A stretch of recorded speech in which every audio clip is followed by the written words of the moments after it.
बिस्मिल्लाहिर्रहमानिर्रहीम।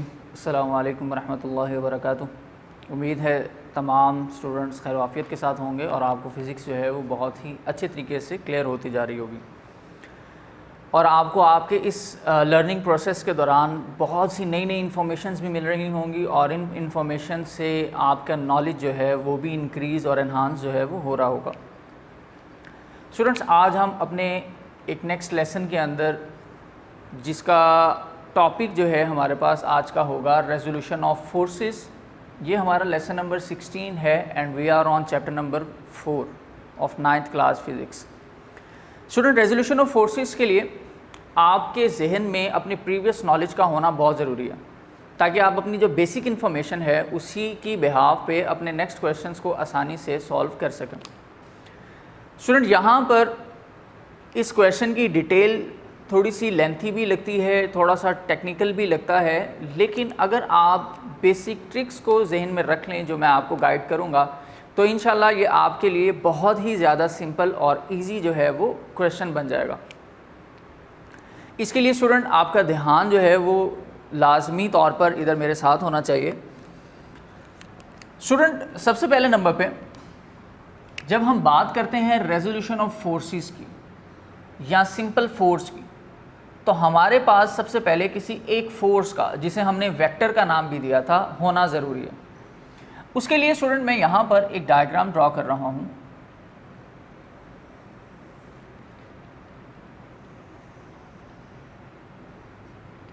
स्टूडेंट, यहाँ पर मैंने ग्राफिकल पार्ट में से अपना फर्स्ट क्वाड्रेंट यानी पॉजिटिव वैल्यूज़ वाला जो क्वाड्रेंट है उसको सिलेक्ट कर लिया।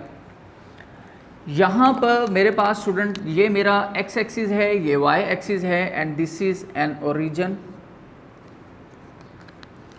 स्टूडेंट, अगर मैं ये सपोज करूँ कि कोई एक वेक्टर या फोर्स जो है वो इस तरह से ड्रॉ की जा चुकी है ताकि हम कोई एक पोजीशन या फिर कोई स्पेसिफिक डायरेक्शन या फिर अपनी किसी भी ऑब्जेक्ट की वेलोसिटी को डिफ़ाइन कर सकें, तो उसके लिए जो आपका वेक्टर या फोर्स है वो इस तरह से सिंगली हम लोग रिप्रेजेंट कर देते हैं।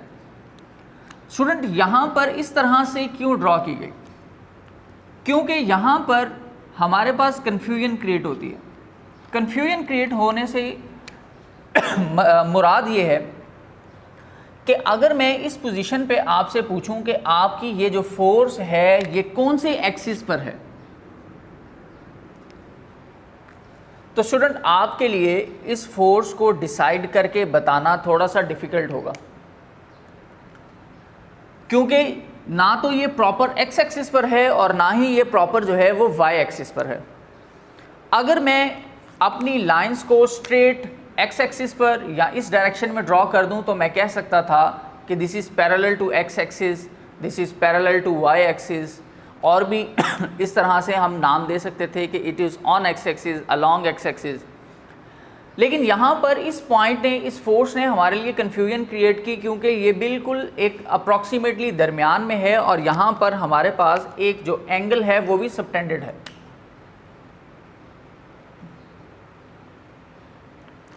And angle is represented by the letter theta.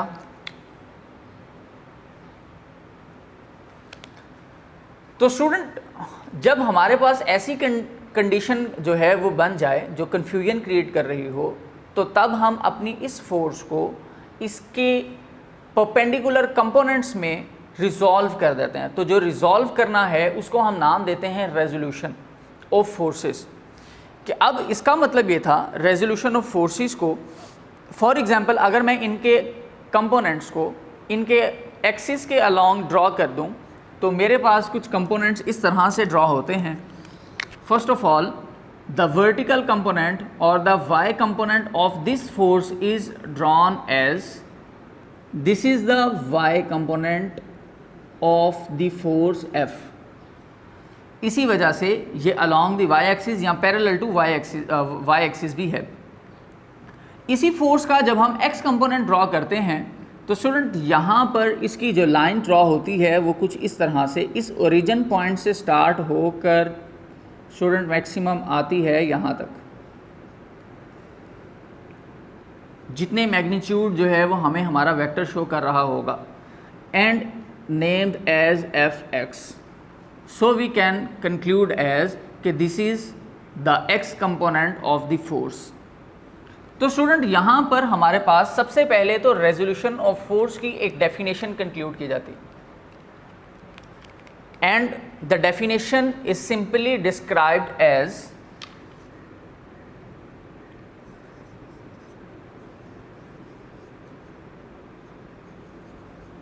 splitting up of a force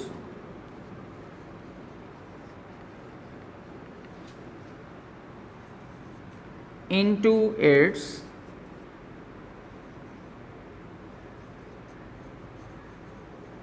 mutually perpendicular components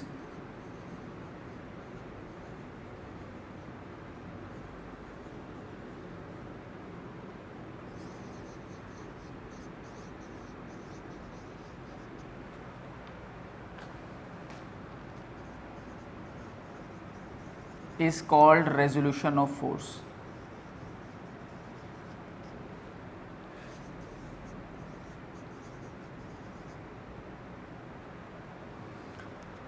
यहाँ पर स्टूडेंट आप देख लें कि splitting up of a force, कि हमारे पास कोई एक फोर्स थी which is named as simply F, और इस फोर्स को हमने इसके टू म्यूचुअली परपेंडिकुलर कंपोनेंट्स में, म्यूचुअली परपेंडिकुलर से मुराद स्टूडेंट के दोनों हमारे पास जो कंपोनेंट्स हैं वो आपस में एक दूसरे से 90 डिग्री एंगल पर यानी परपेंडिकुलर है। तो जब ये परपेंडिकुलर होंगे तो फिर हम कहते हैं कि ये परपेंडिकुलर कंपोनेंट जो होंगे हमारे पास, ये इनके रेक्टेंगुलर कंपोनेंट्स भी होंगे, हम इनको इनके परपेंडिकुलर कंपोनेंट्स का नाम भी देते हैं। तो इस मेथड को, इस प्रोसीजर को हम नाम देते हैं रेजोल्यूशन ऑफ फोर्स का, कि एक फोर्स को उसके दो कंपोनेंट्स में हम रिजॉल्व कर दें। एक कंपोनेंट होगा एफ एक्स जो कि अलॉन्ग द एक्स एक्सिस है, सेकंड होगा Y which is along the Y axis means parallel to Y axis. तो ये हमारे पास जो मेथड है student, this is called the resolution of force. लेकिन स्टूडेंट यहाँ पर हमने इस डेफिनेशन को तो कंक्लूड कर लिया, लेकिन इसी डेफिनेशन के साथ स्टूडेंट हम लोगों ने कुछ और नॉलेज भी कंक्लूड करना। फॉर एग्जांपल कि जब हम अपनी रेजोल्यूशन ऑफ फोर्सेस पर आते हैं, परपेंडिकुलर कंपोनेंट्स ड्रॉ कर लेते हैं, तो अपनी परपेंडिकुलर कंपोनेंट्स के लिए हमें कोई कॉमन फार्मूला जो है वो ड्राइव आउट करना पड़ता है। स्टूडेंट कॉमन फार्मूला जब हम ड्राइव आउट कर लेते हैं तो फिर हमें बार बार ये सारे प्रोसीजर की ज़रूरत नहीं पड़ती, फिर हम अपना कंक्लूडेड फार्मूला यूज़ करते हुए अपने न्यूमेरिकल्स को या फर्दर जो हमारे क्वेश्चंस आते हैं हम उन्हें बहुत ही ज़्यादा आसानी के साथ सॉल्व आउट कर सकते हैं। और इसी तरह स्टूडेंट फॉर एग्जांपल अब यहाँ पर हमने चीज़ें क्या क्या फाइंड आउट करनी है। जब हम यहाँ पर कंक्लूड करेंगे तो हमारे पास अभी तक जो चीज़ें आ चुकी हैं स्टूडेंट, उसमें सबसे पहले नंबर पर हमारे पास आ चुकी है फोर्स एफ, सेकेंड नंबर पे हमारे पास आ चुका है एफ वाई, थर्ड पे है स्टूडेंट हमारे पास एफ एक्स, और लास्ट पे है स्टूडेंट हमारे पास थीटा। तो एक्चुअली हम लोगों ने अब अपने रेजोल्यूशन ऑफ फोर्स के लॉन्ग क्वेश्चन में ये फोर जो हमारे पास पार्ट्स आ चुके हैं, इनके हम लोगों ने फार्मूलाज को ड्राइव आउट करना। अब स्टूडेंट यहाँ पर इनको सॉल्व करने के लिए आप देखें कि हमारे पास इस वक्त एक ट्रायंगल बन चुकी है, और इस ट्रायंगल की हेल्प से हम अपने इन फार्मूलाज को ड्राइव आउट करेंगे। लेकिन ट्रायंगल को सॉल्व करने के लिए स्टूडेंट हमारे पास ट्रिग्नोमेट्री के कुछ बेसिक फार्मूलाज हैं जो हमें हमारी ट्रायंगल की साइड्स के बारे में इंफॉर्मेशन कन्वे करते हैं।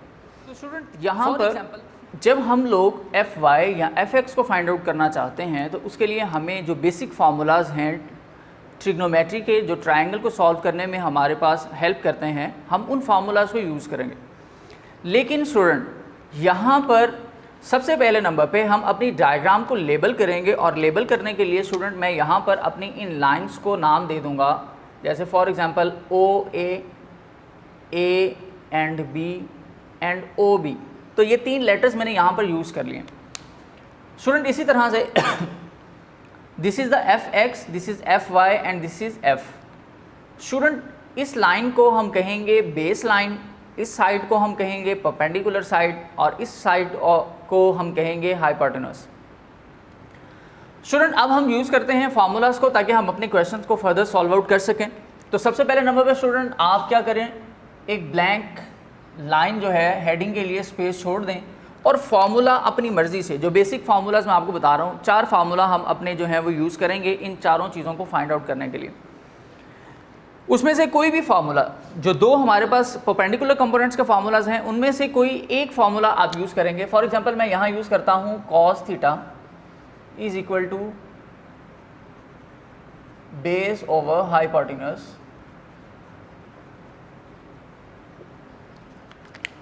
स्टूडेंट देखें हमारे पास बेस साइड कौन सी है, हाइपोटेन्यूज साइड कौन सी है, हम सिर्फ वैल्यूज को सब्स्टिट्यूट करेंगे इसमें। बेस साइड मेरे पास स्टूडेंट ओ बी है, हाइपोटेन्यूज साइड स्टूडेंट ओ ए है।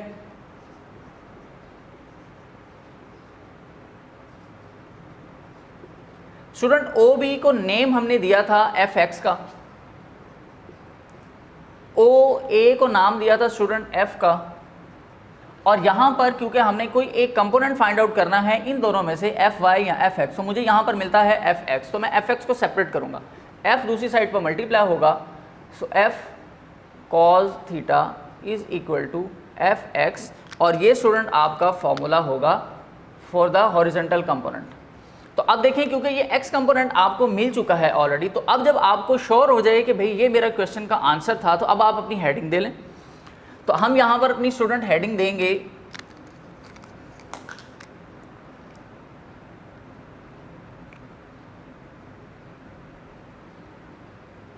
Horizontal x component.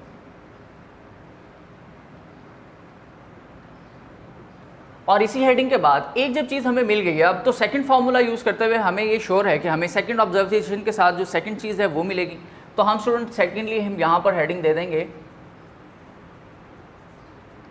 Vertical Y component.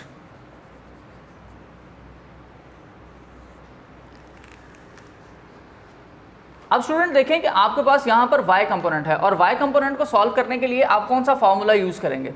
तो स्टूडेंट यहाँ पर वर्टिकल कंपोनेंट को सॉल्व करने के लिए आपने जो फार्मूला यूज़ करना है सेकंड नंबर पे, वो फार्मूला स्टूडेंट आपके पास कुछ बनता है साइन थीटा का। और स्टूडेंट साइन थीटा की जो ट्रिग्नोमेट्री वैल्यू की जो फार्मूला है स्टूडेंट, उसके अकॉर्डिंग अगर देखें तो साइन थीटा हमारे पास कुछ यूँ लिखा जाता है, sine theta is equal to perpendicular over hypotenuse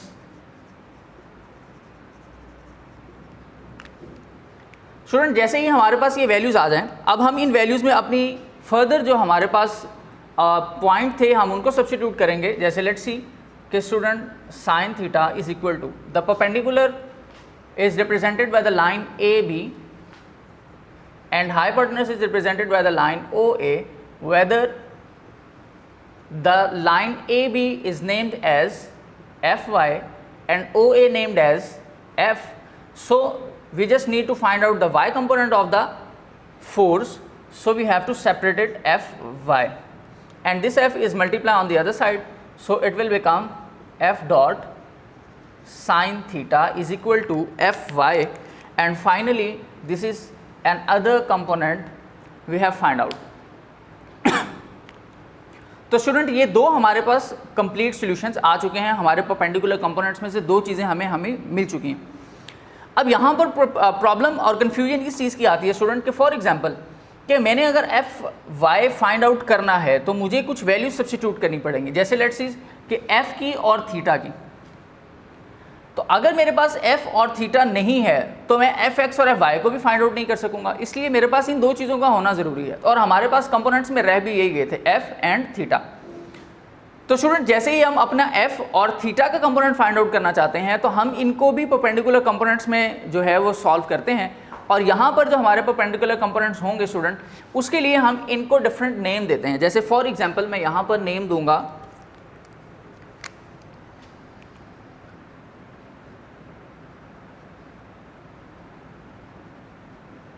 magnitude and resultant भी स्टूडेंट मैं कह सकता हूं इसके कंपोनेंट्स का।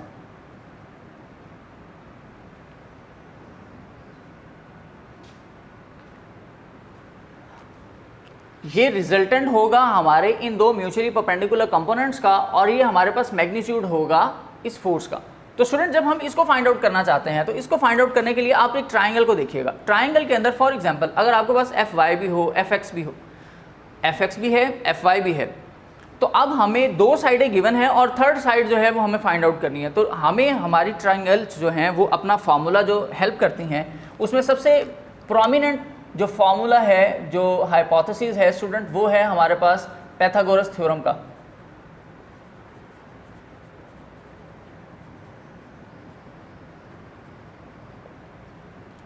और पाइथागोरस थ्योरम स्टूडेंट ये है हाइपोटेन्यूज स्क्वायर, परपेंडिकुलर स्क्वायर और प्लस बेस का स्क्वायर।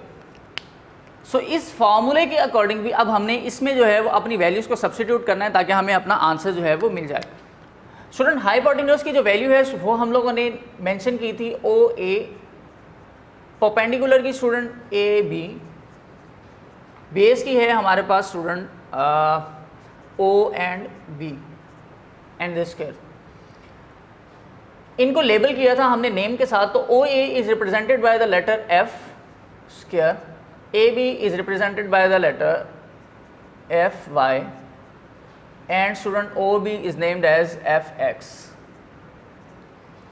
अब देखिए स्टूडेंट यहाँ पर हमें f भी आ चुका है, हमने इस f को फाइंड आउट करना है, लेकिन स्टूडेंट हमें f हमेशा जो है वो विदाउट स्क्वायर चाहिए, सिंगल लेटर में। तो जब हम अपने स्क्वायर को ख़त्म करते हैं तो we have to take the square root on both side. अब when we take the square root on both side, let's see, square cancel with the square root, और यहाँ पर ये जो हमारे पास स्क्वायर रूट है ये कैंसिल नहीं होता just because of this positive sign. Student जब तक ये दो वैल्यूज सेपरेट नहीं हो जाती in the form of multiplication, तब तक हम स्क्वायर को स्क्वायर रूट से कट नहीं कर सकते। अगर दरमियान में प्लस का या माइनस का साइन है तो यहाँ पर हमें फॉर्मूला यूज़ करना पड़ेगा, हम इसको इस तरह से कटिंग नहीं कर सकते। तो हमारे पास स्टूडेंट यहाँ पर जो आंसर आता है वो कुछ यूँ लिखा जाता है, f is equal to F y square and F x का square. So student this is the formula that help us to find the magnitude of the forces. और स्टूडेंट यहाँ पर जो लास्ट चीज़ हमारे पास है जो हमने फाइंड आउट करनी है, which is the angle and direction.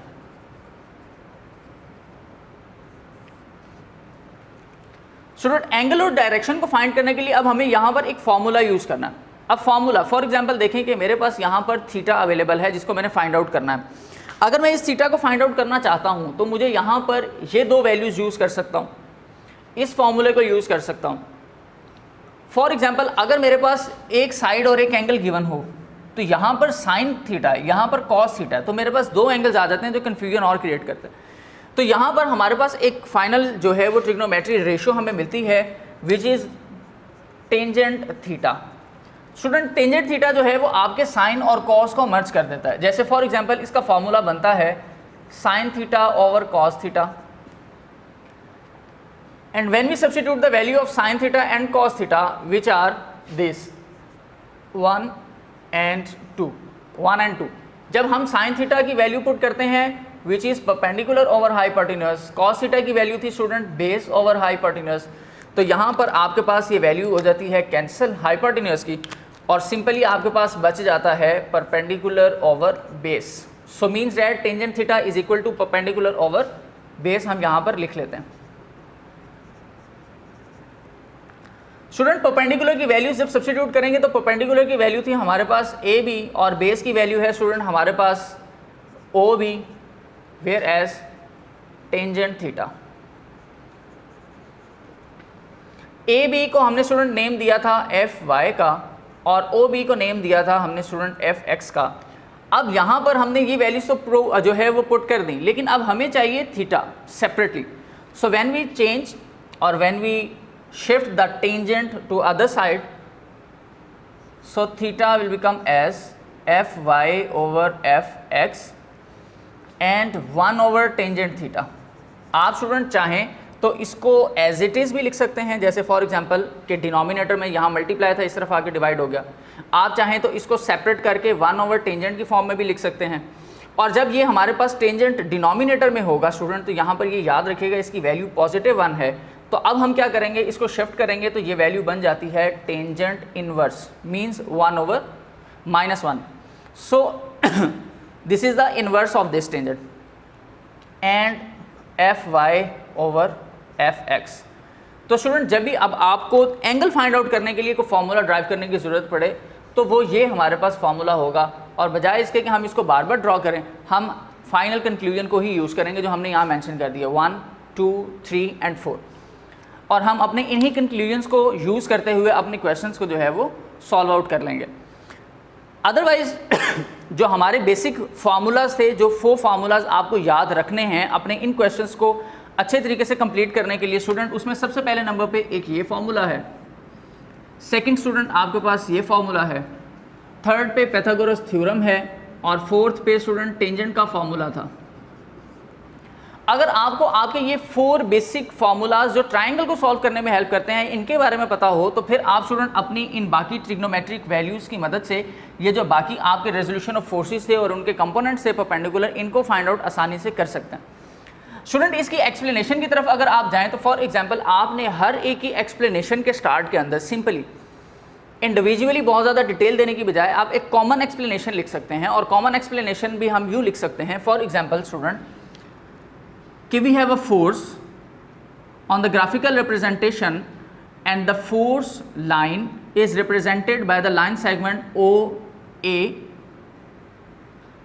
and named as F, which is called the hypotenuse of the triangle. So when we draw the perpendicular component of this force or resolve the force into its perpendicular components, then we get the 2 different points or parts which are represented by the line OB and named as Fx called base, and the line AB named as Fy, and this is called a perpendicular component, and this is the vertical component of this force, and this is the horizontal component of this force. So now we have to find out the horizontal component of the force. So first of all we have to use the cos theta, and cos theta is equal to base over hypotenuse, and then after when we substitute the labeled values of the triangle, so the cos theta will become is equal to OB over AA. इसी तरह student अब आप अपना mathematical representation जो है वो सारी की सारी स्टार्ट आउट कर सकते हैं. तो स्टार्ट में थोड़ी सी एक आपने बिल्कुल थोड़ी सी जो एक्सप्लेनेशन है वो आपने मेंशन करनी है. इस डायग्राम को बनाना और इसको लेबल करना बहुत ज़्यादा ज़रूरी है. तो इसी के साथ स्टूडेंट आपका ये आज का जो रेजोल्यूशन ऑफ फोर्सेस का लॉन्ग क्वेश्चन था बहुत ही ईजी वे में जो है वो आपका क्लियर हुआ. उम्मीद है कि आपको भी समझ आ गई होगी. अगर इससे रिलेटेड कोई कन्फ्यूजन हो स्टूडेंट तो कमेंट्स में आप पूछ सकते हैं, और जिस लेक्चर में हम लोग डिस्कस करेंगे अपने टॉर्क को. और स्टूडेंट आपने इस लॉन्ग क्वेश्चन को 1 या 2 दफ़ा लाजमी तौर पर लिखना है ताकि आपको बहुत ही अच्छे तरीके से क्लियर हो जाए. बाकी इसकी जो डिटेल प्रॉपर मार्किंग थी एक्सप्लेनेशन की कि कहाँ से कहाँ तक हम क्या क्या चीज़ें मेंशन करेंगे, वो इंशाल्लाह हम अपने लास्ट के अंदर एक टॉपिक रखते हैं, उसमें हम डिटेल मार्किंग रहते हैं अपने पूरी के पूरे चैप्टर की, उसमें इंशाल्लाह बाकी चीज़ें भी क्लियर हो जाएंगी. तब तक के लिए अल्लाह हाफ़िज़.